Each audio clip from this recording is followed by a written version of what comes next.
My husband and I built a new house to live with my parents. Construction went smoothly and it was finally complete. But on the day it was finished, my husband brought his parents. I initially thought they were here to celebrate, but it seemed that wasn't the case. "This is where we'll live." "Send your parents away, okay?" "Wow, what a beautiful house. I'm looking forward to our new life here."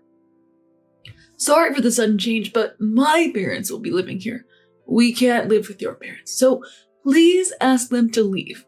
Suddenly, my husband's parents declared they'd live in our new house. Even my husband sided with them. I decided to get back at my inconsiderate husband and his parents. I started by making a call to someone. I'm Madeline, a 27-year-old office worker. I'm married, but don't have kids. Life with my husband, Wesley, has been smooth. Recently, with some financial comfort, I began thinking about my aging parents.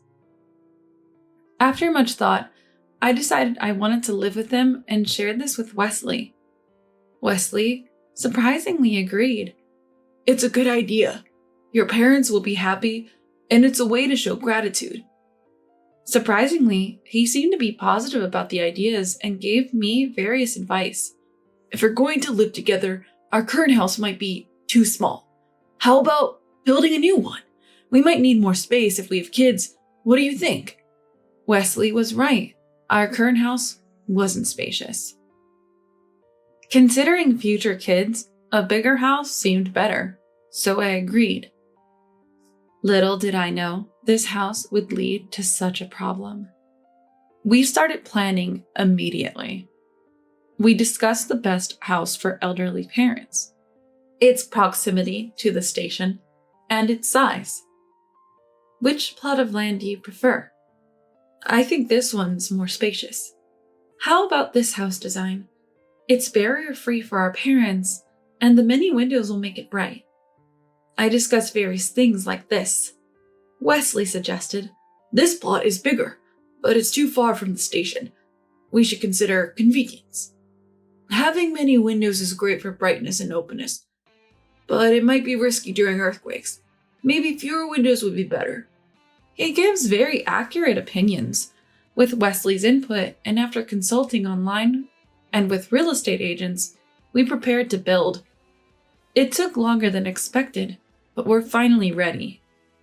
"Yes, it was a long process, researching and consulting, but now we just have to wait for it to be finished."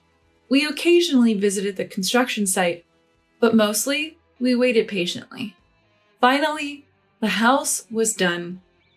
I excitedly emailed my parents. "The new house is ready. Let's decide on a moving date." Then Wesley arrived.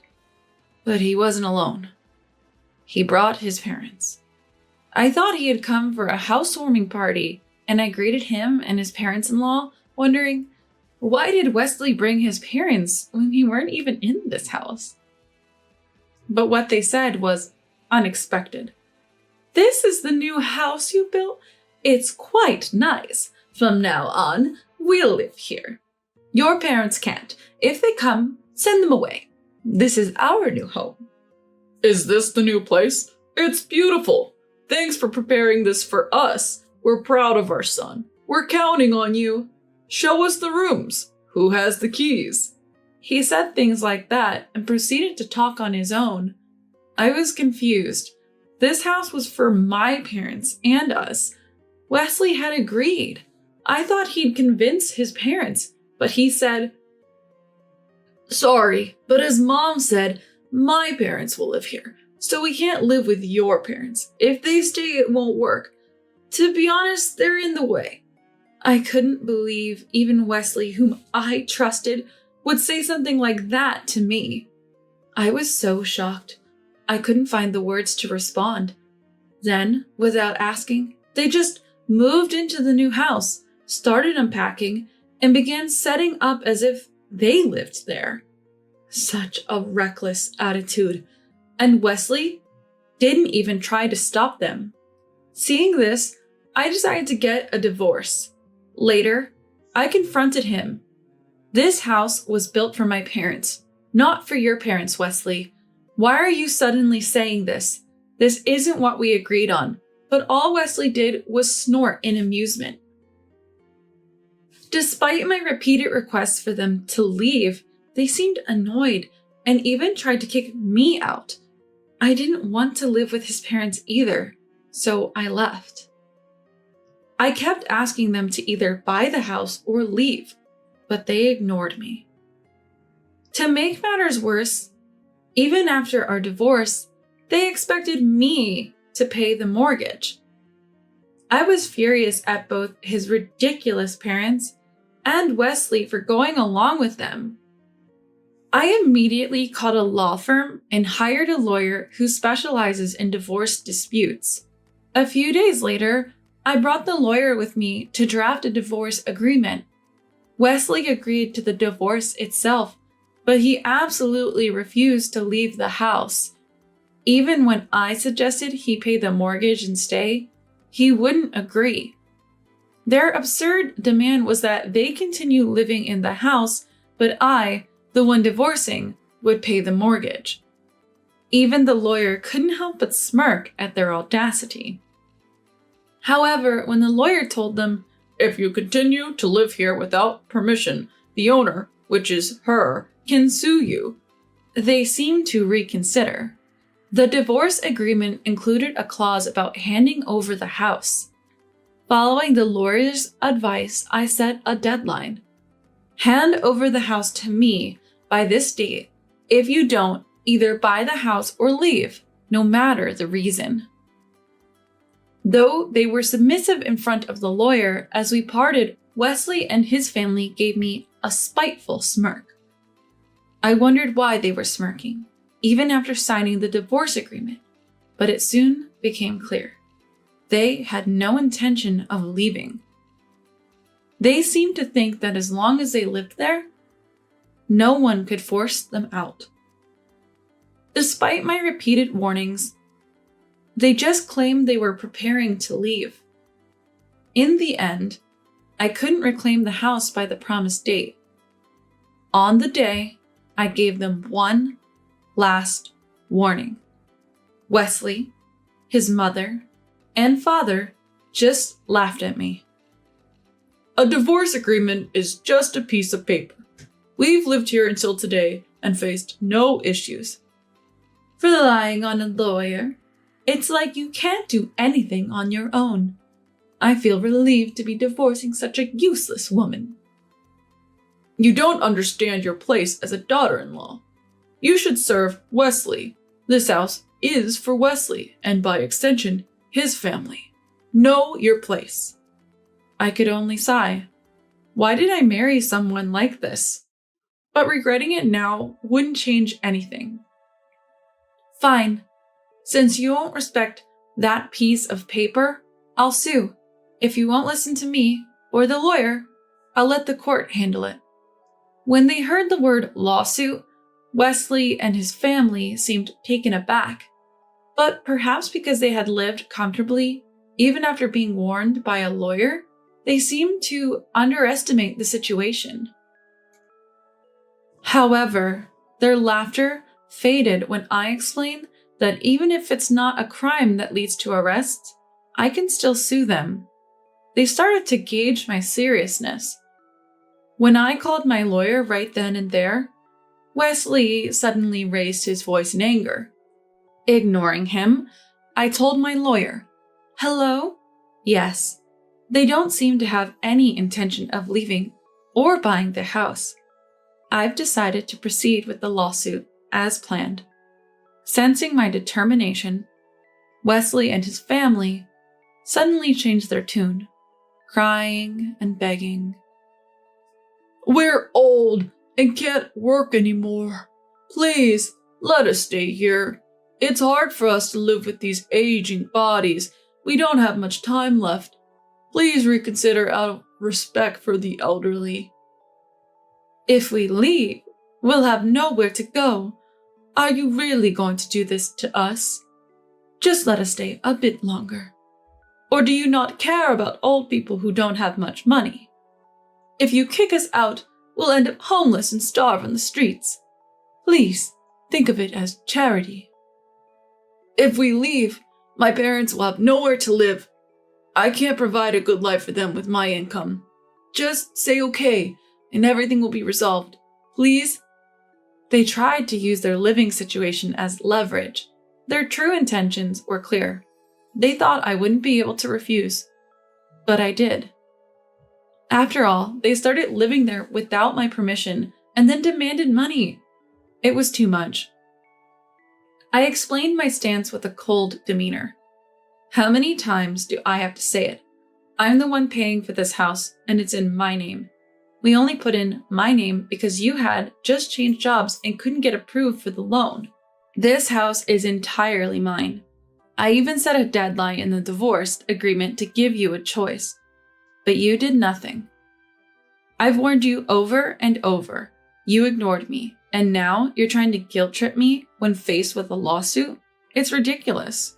They were silent, unable to respond. When I arranged for a moving company to send all their belongings to their original home, they glared at me with hatred. You're like a devil for doing this to old people like us. If we starve to death, we'll curse you forever. Remember that. How can you do this? Don't you have any compassion? What about my parents? It's all your fault. We told you. It's hard for us to work or even live daily. You heartless person. We'll never forget this. They left with those parting words.